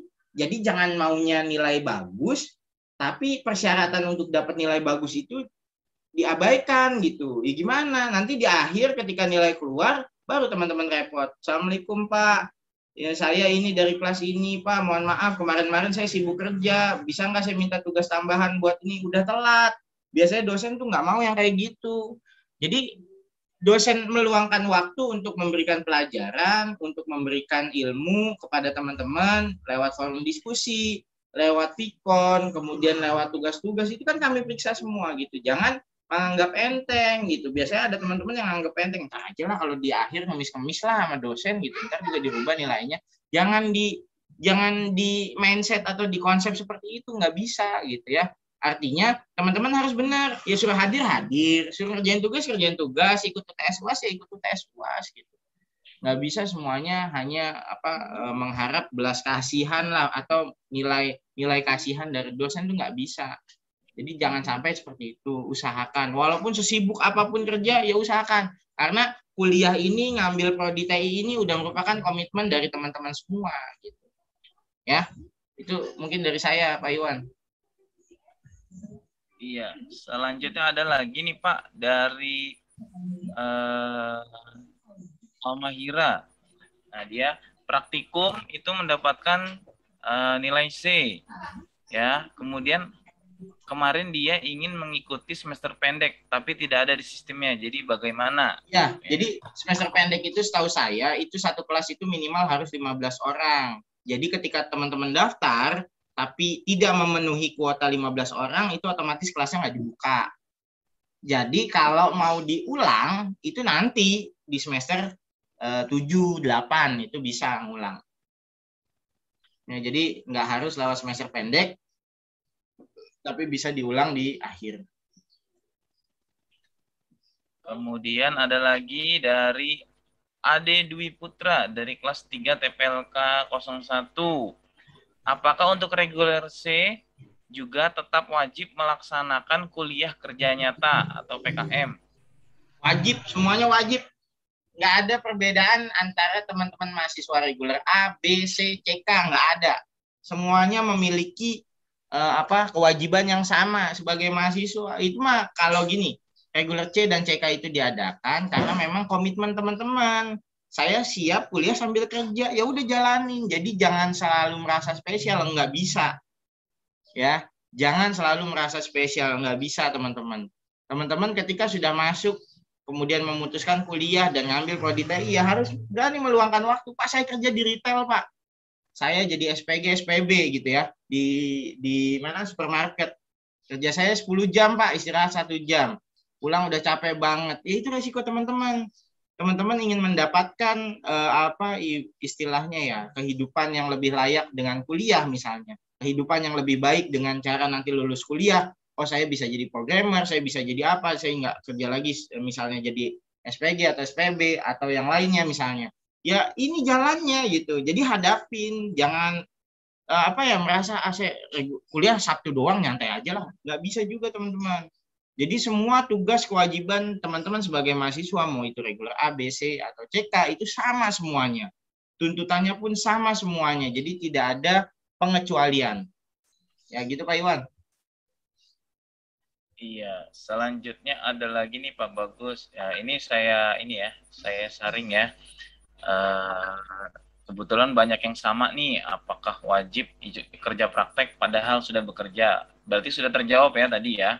Tetap wajib. Wajib. Itu gini Pak Iwan, kalau untuk kerja praktek itu di prodi sekarang ada yang namanya konversi ya Pak Iwan ya. Ada yang namanya jadi ketika teman-teman sudah bekerja di bidang IT sekian tahun atau sekian lama, misalnya 6 bulan, Pak saya sekarang masuk semester 6. Di semester 6 ini ada kerja praktek. Kebetulan saya udah ahli Pak di bidang TI, saya udah 2 tahun di PTA misalnya. Nah boleh nggak Pak saya ngajuin rekognisi nih Pak antara tugas saya sebagai IT di PTA untuk mendapat keringanan di kerja praktek, karena kan memang tujuan kerja praktek itu menerjunkan mahasiswa langsung ke lapangan gitu ya. Sedangkan teman-teman udah di lapangan, udah sering lah berurusan dengan teknologi informasi. Itu ada seperti itu. Nanti jadi kewajiban teman-teman berkurang, yang harusnya misalnya harus mulai dari ini sampai ini, nanti ketika teman-teman sudah ada di dalam dunia IT hanya perlu ini. Tapi itu butuh persetujuan dan pertimbangan dari prodi, nggak bisa semena-mena. Ya, jadi itu penekanannya di kerja praktek. Gitu Pak Iwan. Iya. Nah, ini di chat juga ada yang bertanya tentang TOEFL. Itu nanti bisa besok aja kali ya Pak, untuk materi yang besok ya, yang TOEFL ya. Apa tuh Pak? TOEFL kenapa tuh Pak? Iya, di sini dia izin bertanya, jika mengikuti TOEFL dari semester 5 atau 6 boleh mengikuti atau tidak, atau harus di semester 7 Pak. Jadi sebelum semester 7 dia. Jadi sertifikat TOEFL itu kan punya masanya. Jadi kami menyarankan baiknya waktu optimal atau waktu yang paling pas untuk mengikuti TOEFL itu nanti semester 7. Karena apa? Di semester 5 nanti teman-teman ribet sama PKM. Di semester 6 teman-teman ribet sama KP. Ini sudah kami rencanakan, sudah kami gambarkan, ya. Biar enak, udah TOEFL fokus di semester 7. Gitu Pak Iwan? Iya, betul.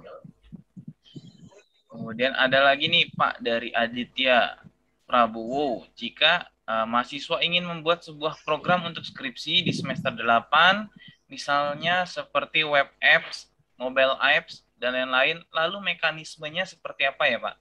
Bagaimana cara supaya skripsi kita mudah di ACC dan meminimalisir kesalahan atau revisi? Jadi kan tahapannya mulai dari proposal ya. Nanti teman-teman begitu masuk ke semester 8 itu seminar proposal, ada panduannya, penulisan proposal itu seperti apa, ya dibuat dengan baik gitu. Kemudian nanti pada saat seminar proposal atau sidang proposal itu ya yakinkan ke penguji atau pembimbing Anda bahwa ini benar terjadi dan ini yang saya buat ini benar untuk mengatasi masalah yang terjadi di lapangan atas kekurangan sistem itu ya. Nah, itu mudah-mudahan sih langsung diterima gitu. Nah, ini ada yang mengangkat tangan nih. Silakan Ibnu Zair mau bertanya langsung.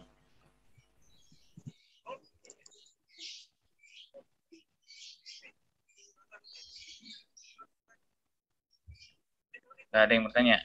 Nah, ini ada lagi Pak dari Riko Mardani Pak. 3 TPLE 15 regular C. Izin bertanya mengenai permasalahan ketika UTS atau UAS. Ya, karena beberapa kali UTS dan UAS itu dilaksanakan di waktu kerja atau saat weekday, sehingga untuk mengerjakan sangat kesulitan nih karena di waktu yang bersamaan. Bagaimana Pak saran atau tips dan triksnya Pak? Silahkan Pak. Saran saya adalah komunikasi yang lancar dengan dosennya, dosen pengampu mata kuliah tersebut. Coba jelaskan, memang gini ya, di jadwal daring ini, kalau menurut saya memang kan LP3 menyusun. Kadang kan kebalik. Ya, dalam artian kebalik begini. Anda regular C yang berharap kuliahnya hanya di hari Sabtu aja, atau regular CK yang hanya berharap kuliah di hari Kamis saja gitu ya. Dengan sistem e-learning ini kan diacak gitu ya. Sebelum UTS adanya di Senin Rabu. Setelah UTS baru nanti adanya di Kamis Sabtu gitu ya. Saran saya komunikasi yang lancar dengan dosen pengampu mata kuliah. Utamanya lewat ketua kelas. Ya, jadi ketua kelas nih harus pinter-pinter nih. Assalamualaikum Bapak Ibu dosen, mohon maaf karena mayoritas mahasiswa yang ada di kelas misalnya 04 TPLE 007 adalah pekerja Pak. Jadi untuk tugas ataupun UTS dan UAS bisa tolong Pak diadakan atau dilaksanakan pada saat hari-hari weekend. Biasanya kalau udah perjanjian dari awal kan semester 1 atau Vikon pertemuan pertama atau pertemuan ke-5 biasanya kan sudah ketemu Vikon kan, sampaikan aja baik-baik. Komunikasikan baik-baik. Insya Allah nanti bisa kok ya. Atau Pak kalau mungkin mau weekday bisa Pak, tapi mungkin agak malam setelah ini Pak, setelah jam pulang kerja, habis maghrib atau habis isya, sehingga nanti teman-teman optimal Pak gitu. Jadi itu harus disepakatin dulu. Teman-teman berunding dulu di kelas, baiknya bagaimana, nego waktunya. baru satu orang menyampaikan ke dosen pengampu. Itu biasanya goal itu bisa itu untuk mengatasi hal-hal seperti itu. Ada lagi? Pak Iwan? Ada lagi nih Pak. Pertanyaannya agak-agak lumayan nih. Misalnya dia kuliah di reguler C, bisa nggak kuliahnya itu hanya 2 sampai 2,5 tahun aja, Pak? Wah, nggak lulus dong.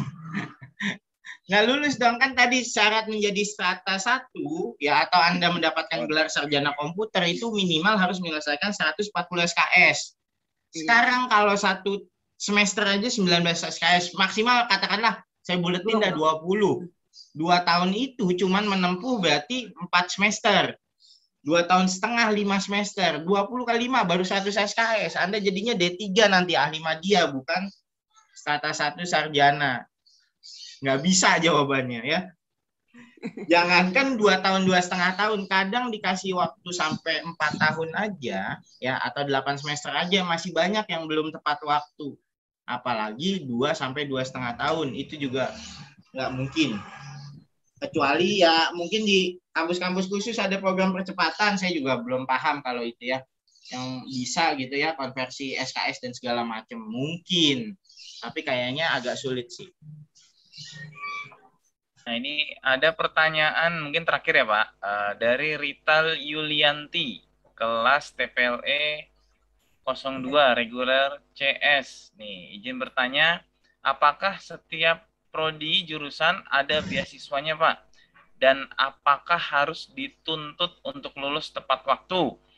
Dan bagaimana misalnya sudah mengambil reguler C Sabtu, apa kita bisa ganti atau pindah ke reguler A atau B gitu, atau sistemnya tuh bagaimana ya Pak gitu. Karena mendapatkan beasiswa. Nanti kalau saya salah mungkin bisa dikoreksi oleh prodi gitu ya.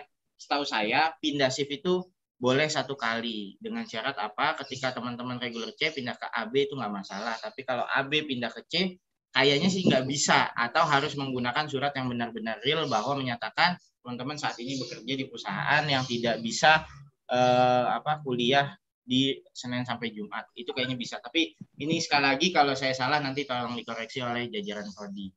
Kemudian apalagi Pak Iwan?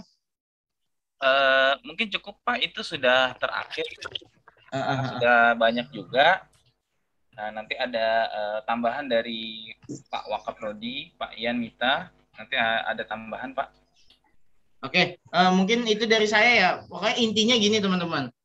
Ya, teman-teman sudah jadi mahasiswa, sudah harus peduli dengan studinya, rencanakan dengan baik. Insya Allah lulus tepat waktu. Itu aja. Kuncinya jangan telat bayaran, jangan telat registrasi ya. Itu ya, bayaran itu registrasi. Kemudian yang kedua, ikuti alurnya, nanti PPT-nya kita share ya Putri ya. Boleh. Buat rencana teman-teman ya. Boleh. PPT itu teman-teman print sebesar-besarnya, tempel di kamar. Jadikan itu pedoman. Kalau perlu. Jadikan itu pedoman biar teman-teman selalu ingat, oh saya semester ini harus melaksanakan ini, saya semester ini harus melaksanakan ini. Jadi teman-teman punya patokan dan usahakan teman-teman punya cita-cita, punya target. Saya usia sekian mau jadi ini, saya lulus ini mau jadi ini, sehingga nanti kepacu. Dan yang ketiga, luangkan waktu minimal 1 jam aja per hari untuk teman-teman peduli dengan studinya. Maksudnya gimana Pak? Cari semua yang berkaitan dengan mata kuliah, dengan teknologi informasi, dengan teknik informatika, belajar sendiri di luar materi yang diberikan dosen. Luangkan 1 jam, insya Allah jadi orang berhasil. Itu mungkin dari saya, Pak Iwan. Amin. Ya, terima kasih kepada Pak Bagus Satria atas pemaparannya, atas waktu untuk tanya jawabnya seputar mahasiswa ya. Selanjutnya ada sedikit tambahan dari Bapak Wakaprodi Prodi Informatika, Bapak Ian Mita Jaksana Eskom Mkom. Kepada Bapak Ian Mita, kami persilahkan waktu dan tempatnya, Pak. Terima kasih Pak. Yang banyak nggak apa-apa Pak Ian. Nah, sudah jam istirahat nih Bapak Ibu. Kasihan mahasiswa yang bersemangat nih biar dapat istirahat juga. Terima kasih Pak Iwan, Pak Bagus, Putri dan tim kemahasiswaan di Prodi TI, ada Bu Muna juga ya kalau nggak salah. Terima kasih sudah membuat acara ini, jadi mahasiswa paham itu harus apa aja di semester 1 sampai semester 8 ya. Jadi sudah diterangkan dengan jelas tadi oleh Pak Bagus dan Bu dan Pak Iwan, termasuk Bu Tri tadi. Intinya begini ya, seluruh mahasiswa bahwa Unpam ini khususnya Prodi TI ini seperti kereta ya, kereta yang besar itu. Penumpangnya banyak, terus setiap gerbong itu ada masing-masing gitu, misalnya gerbong semester 1, gerbong semester 2, gerbong semester 3, sampai gerbong semester 8 dan semester 9 ke atas itu masing-masing satu gerbong. Jadi setiap gerbong dia punya masanya masing-masing. Jadi kalau di semester 1, di gerbong 1 kalian harus ngapain, tadi udah dijelasin sampai ke gerbong ke-8. Nah, di setiap ujung semester ada namanya stasiun. Jadi stasiun kalian untuk bisa turun atau pindah gerbong atau nanti keluar gitu. Jadi ikuti aturan yang sudah ada. Sebagai contoh itu semester 1 harus IPK sekian 1,5 ya, 1,5.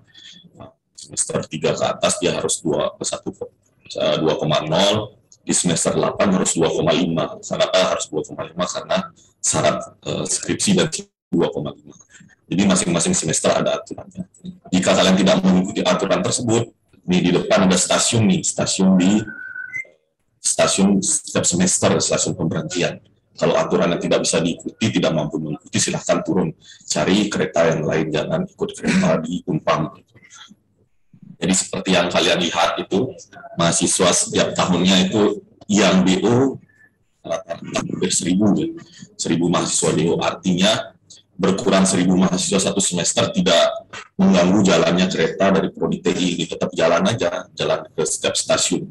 Nah di stasiun depan nanti ada 1.000 lagi penumpang yang akan turun gitu, tidak akan mengikuti dari kampus dari Prodi TI ikut kereta dari Prodi TI turun di stasiun depan terus mencari kereta yang lain, silahkan mencari kereta lain.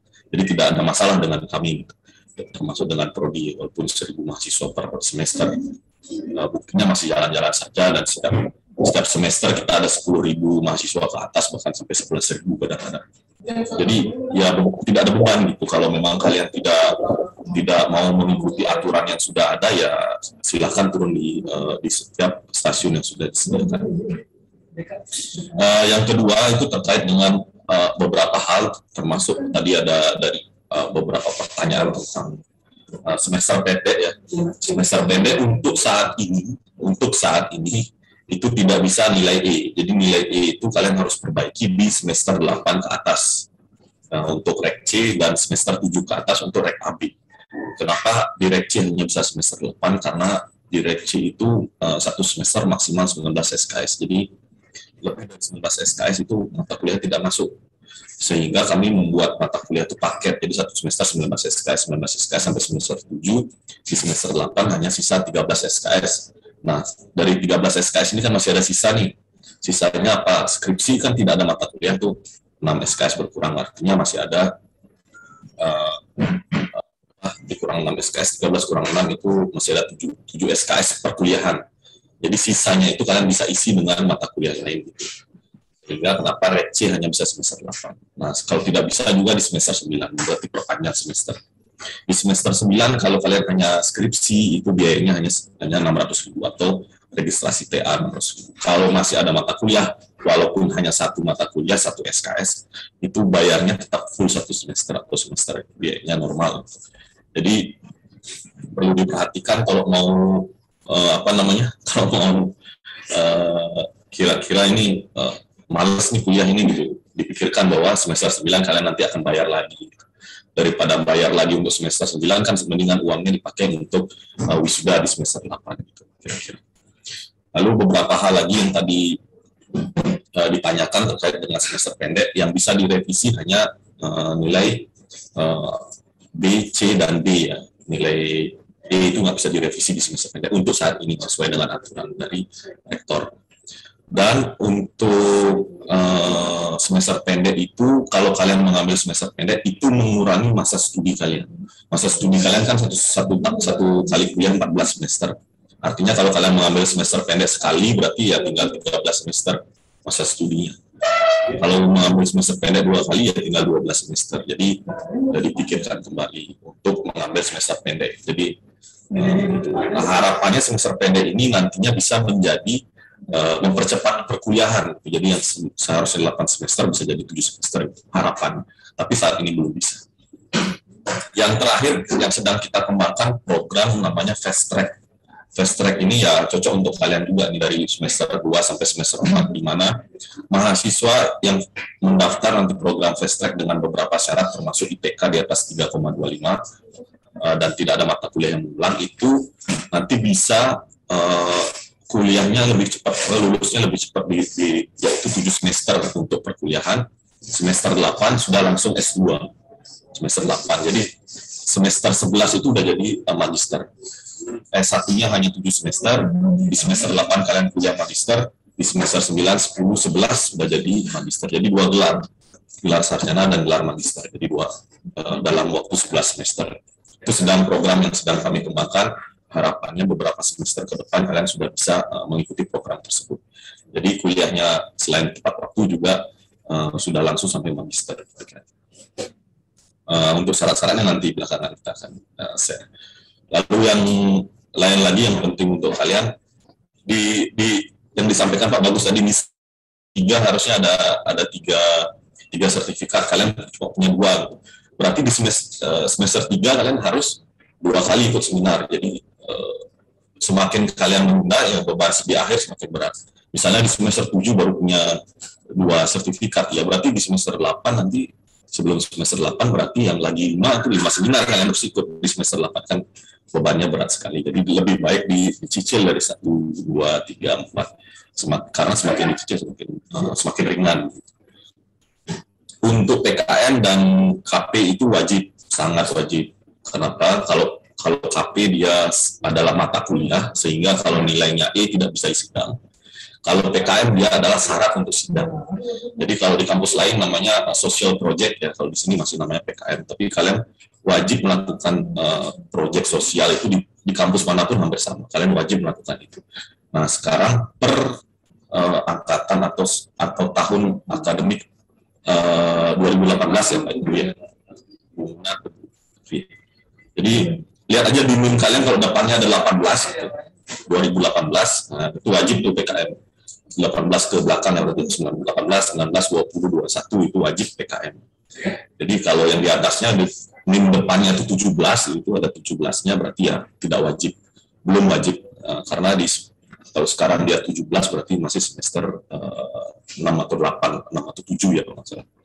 Jadi belum merupakan kewajiban PKM. Tapi kalau NIM-nya ada 18 di depan udah langsung PKM aja. Mau teman yang ada yang PKM atau kalian sendiri juga masalah, yang penting kalian harus mengerjakan PKM, langsung cari grup, langsung cari dosen pembimbing, nanti akan diarahkan. Nah satu lagi nanti ada kegiatan PKM dengan dosen. Jadi yang tadi kan PKM yang kalian mengelola, dosen ada kegiatan PKM-nya juga wajib untuk dosen yang melakukan PKM. Kalian juga nanti harus ada kewajiban untuk itu, tapi aturannya belum kami buat.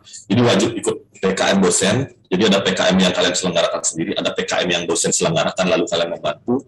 Itu juga ada poinnya nanti. Poinnya ini belum kita putuskan akan dikonversi sebagai pengganti sertifikat seminar tadi, atau nanti ada aturan baru untuk menambah PKM, ikut PKM dengan dosen. Jadi dari sekarang kumpulin aja walaupun belum ada aturannya, tapi kita sudah informasikan sebagai syarat-syarat untuk sidang nanti. Jadi semester 8 itu kalau bisa sudah lulus semua. Tadi semester 8 yang lulus sidang itu hanya 7% kalau nggak salah di semester lalu. Jadi kalau bisa di semester di tahun depan itu sudah di atas 7%, minimal 10% lah. Misalkan yang lulus ada 600 orang, berarti 60 orang itu harus lulus tepat waktu. Nanti sisanya akan menyusul. Tahun berikutnya meningkat dan seterusnya. Dan kalau bisa ya setengah dari misalnya yang ini tidak ada yang DO lagi. Jadi kalau bisa mahasiswa semester 1 ada 100 gitu, semester 8 harus ada 100 juga, jangan sampai nanti di tengah-tengah ada DO. Nah, kalau masalah akademis bisa didiskusikan ke prodi, tetapi masalah keuangan itu nggak bisa. Akademis apapun pokoknya, sertifikat apa, nilai apa pokoknya. Tapi masalah keuangan jangan didiskusikan ke kami. Kami nggak ada jalan keluarnya. Kalian harus mencari jalan keluar sendiri. termasuk terlambat regis. Terlambat regis itu kalaupun kalian mau ke rektor, mau ke mana namanya, ke ketua yayasan, mau ke wali kota, mau ke gubernur, pokoknya kalau itu terlambat regis langsung nonaktif, dicutikan ya sebenarnya. Jadi biayanya 1,2 untuk yang rek AB, 1,8 untuk yang rek C. Itu sudah nggak bisa kita ini lagi, karena itu memang dari sistemnya dibuat seperti itu. Jadi kalau terlambat regis 1 hari itu, 1 hari aja, nanti tanggal 21 ya, banyak yang datang ke prodi minta tolong. Mau siapa yang turun, pokoknya nggak bisa itu, karena regis itu adalah kewajiban sebagai mahasiswa, bahwa mahasiswa ini berkomitmen untuk melanjutkan di semester ini. Kalau telat regis 1 hari aja, udah dicutikan dari sistem. Jadi itu hal-hal yang penting, termasuk IPK. Begitu kalian merasa tidak ikut UAS, tidak ikut UTS, langsung minta revisi, karena nggak ada remedial lagi. Harus revisi ke dosennya, minta tolong ke dosennya.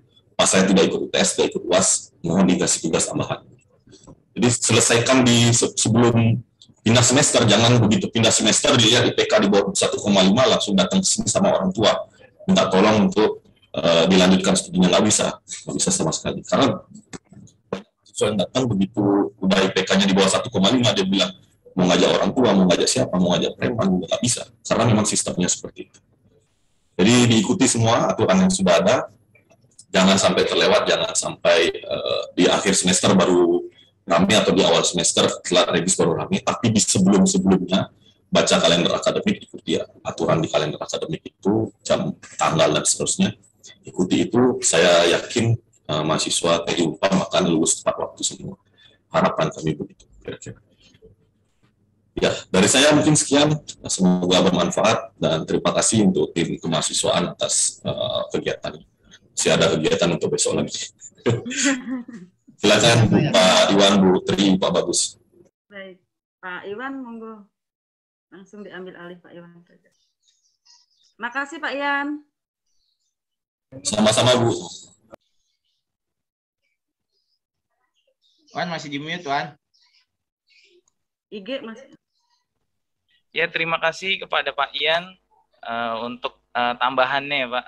Semoga bermanfaat untuk mahasiswa, juga bermanfaat untuk tim dosen kemahasiswaan nih. Ya, biar kita saling mengisi ya info-infonya. Ya, jadi intinya seperti itu untuk para mahasiswa. Pokoknya intinya jangan malas untuk mencari info ya. Harus lebih aktif dan lebih kritis gitu. Jadi untuk mencari info apapun. Nah, jadi seperti itu. Ya, sebelum ditutup, kita masuk ke dalam sesi dokumentasi ya. Dokumentasi, silakan yang mau on cam biar nanti kita dokumentasikan. Bisa dibantu oleh Ibu Tri atau Ibu Munah.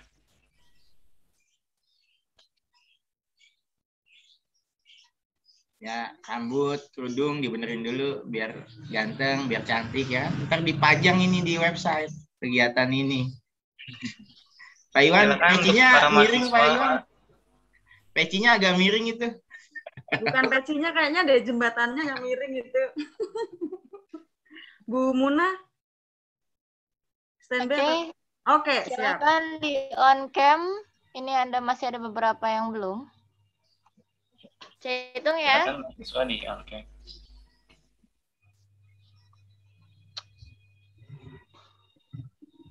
Oke, sudah siap ya?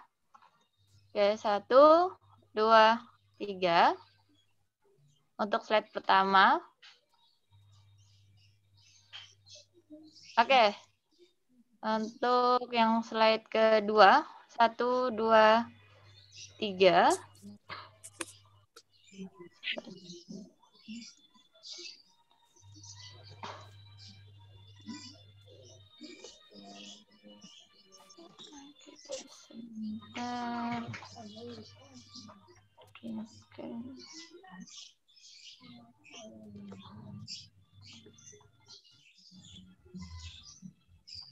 Bagaimana? Sudah, Bu Mun? Oke, sudah. Sudah ya. Terima kasih. Ya, terima kasih. Sebelum mengakhiri acara, mari sama-sama kita mengucapkan Alhamdulillah. Alhamdulillah.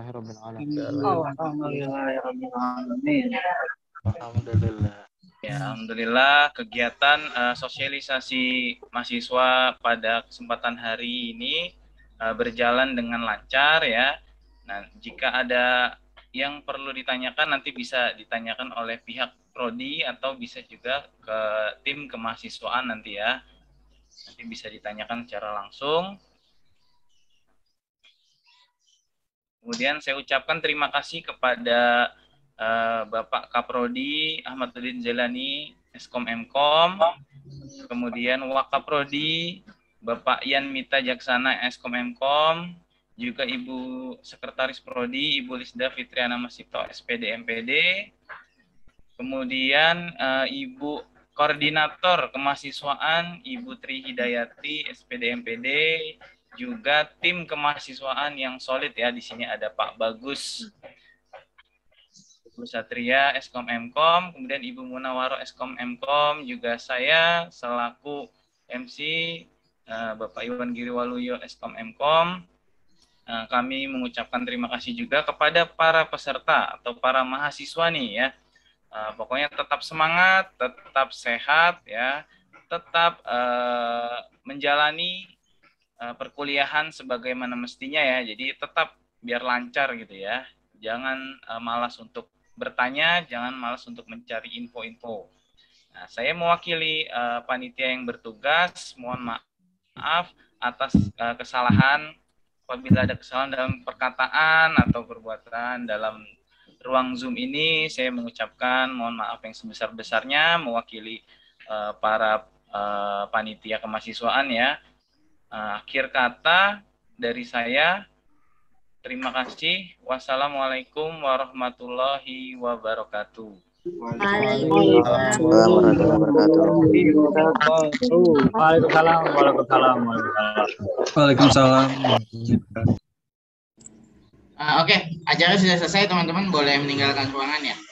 Terima kasih semuanya. Baik, Pak. Ya. Terima kasih, Pak. Terima kasih, Pak. Izin keluar. Izin keluar. Terima kasih, Pak. Sama-sama, yuk.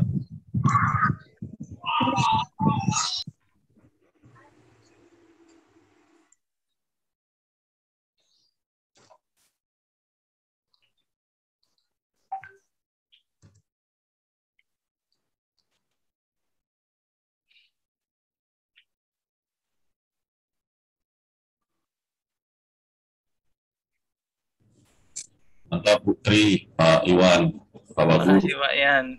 Terima kasih Pak Yan. Sampai besok. Sampai Masih ada besok Pak. Ya, benar lagi ya. Terima kasih. Iya. Pak Yan nanti lanjut jam 1 ya Pak Yan. Iya. Yang beasiswa Pak Yan. Saya Ngeri-ngeri Pak, sedap kok komen Pak Yan nanti. Siap. Siap. Tadi Pak Udin udah info, nanti Pak Yan yang masuk. Apa?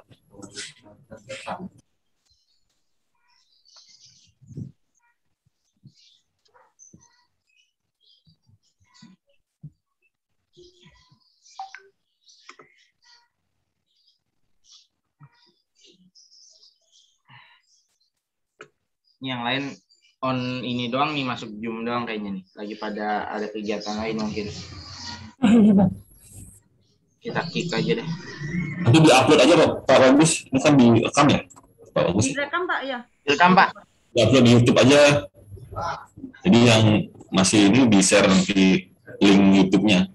Oh iya bisa Pak. Nanti saya share ke Pak Henry. Pak Henry yang pegang akun. Dibantuin dulu Pak rekamannya. Oh iya benar. Iya.